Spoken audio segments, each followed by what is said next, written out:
Did I ruin this PRS Silver Sky by installing a humbucker in the bridge position? Let's go ahead and talk about it. Alright, so first of all, my name is Daniel McLaughlin. Welcome to the YouTube channel. If you haven't been here before, I'm a Los Angeles-based guitar player producer. I spend a lot of times here talking about interesting musicians, music, and gear, so if you're into any of that, maybe consider subscribing. So on to why you clicked on this video. Yes, this is a PRS Silver Sky from 2021.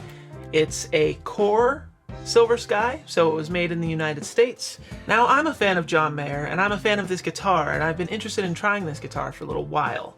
However, you know, we all kind of have our thing with signature guitars. I think some people are really into them, some people maybe don't like them, they want to have their own thing.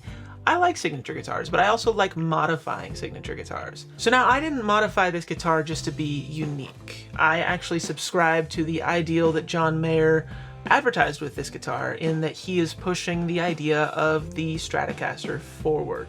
Hey, let's freshen up the electric guitar, right? Because the electric guitar is still always this vestige of 1950s and 60s car and surf culture. It's still ridiculously tied to vintage car and surf culture, and there's absolutely a place for it.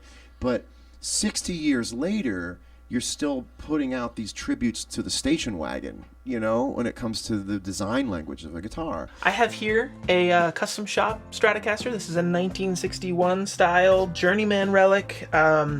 It's been my go-to Strat for a number of years. It sounds very good. It sounds very vintage. I actually played a real 1961 a couple weeks ago. I found them to be very comparable. But elements of this guitar are over 50 years old. And while that is very cool from a heritage perspective, I think there's obvious room for a second category. And history has also shown us that.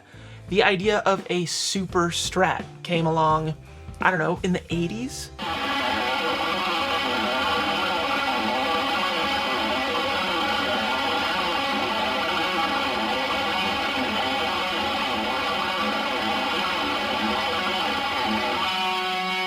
Around that era of Floyd Roses also came the humbucker in the bridge position, making the HSS Stratocaster, right? I think that instrument also became very popular with a certain genre of music. That genre is not something that I would consider myself skilled at playing. You know, shreddy, sweepy, Michelangelo Batillo style stuff.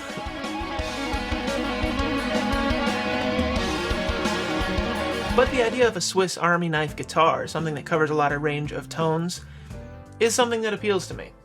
HSS Strats can cover a lot of tone. Not to mention the utility of when it's time to hit the go button and you're taking it to the next level, you flip it down into the bridge position and you've got no noise, as opposed to the neck position that's got that pesky 60 cycle hump. So let's go ahead and listen to some sound samples before I talk about why I did that to this guitar specifically. So I've got my guitar plugged into my Kemper back here. I am going into a profile by 60 Cycle Sounds of a 2-rock. More on that in the next video. All right, let's go ahead and check out the sound of the pickups. Just a reminder, these two are stock. This is the one that I had modified and installed. We're just using a clean tone for now, just so that we can hear the difference. Here is the neck pickup.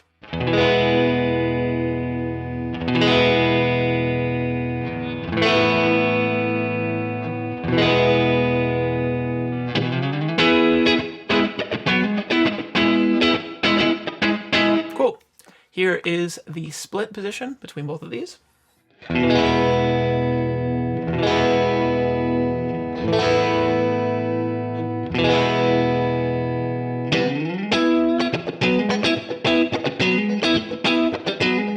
Middle position.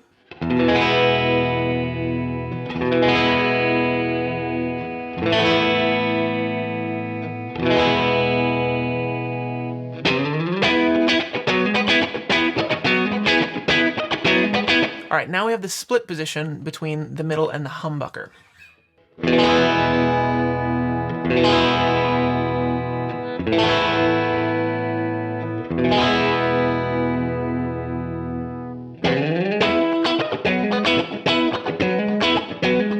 All right, now we have the bridge. This is the humbucker.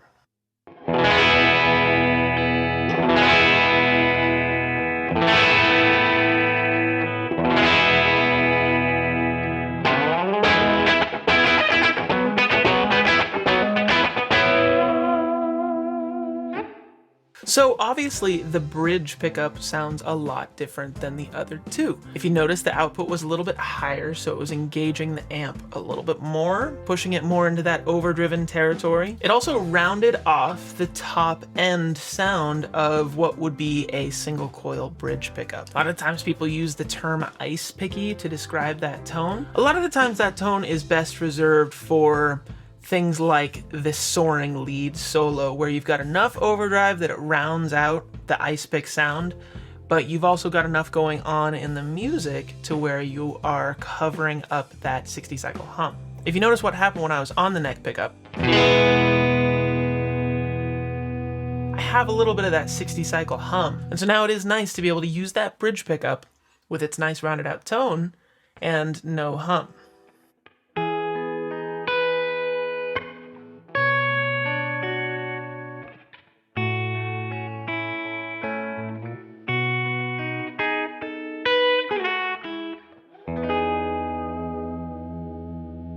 Another benefit of the humbucker is being able to boost a little bit more out of the tone that I'm using because of the extra output that comes from the humbucker.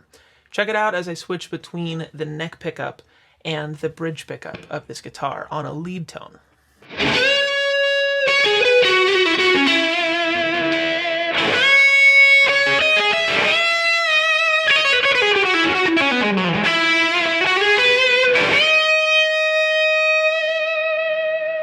So what pickup did I install on this guitar? Well, it's a Lawler Imperial, and it's what they call F-spaced, meaning it is spaced appropriately for the strings of a Fender style guitar. Now this pickup is not very complementary to the stock John Mayer pickups, right? The John Mayer pickups are based on the 64 Stratocaster, as far as I know.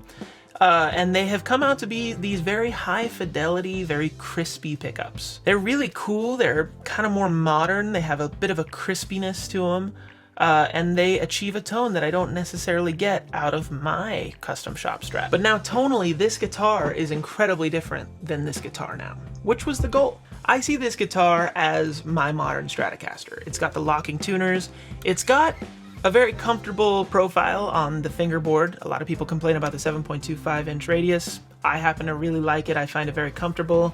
But the guitar just feels modern. It feels newer. The satin finish, this like Porsche chalk color, I've always really dug. PRS's blade style tremolo system is cool and different. A lot of the accents of this guitar, from the knobs to the switch, just make it seem a lot newer. So it lives in a cool space in my guitar collection, and I'm very happy that I did it. So no, I did not ruin this guitar by doing this. But to give you guys an idea of how much this kind of thing costs, I spent about $350 to get the inside of the guitar professionally routed.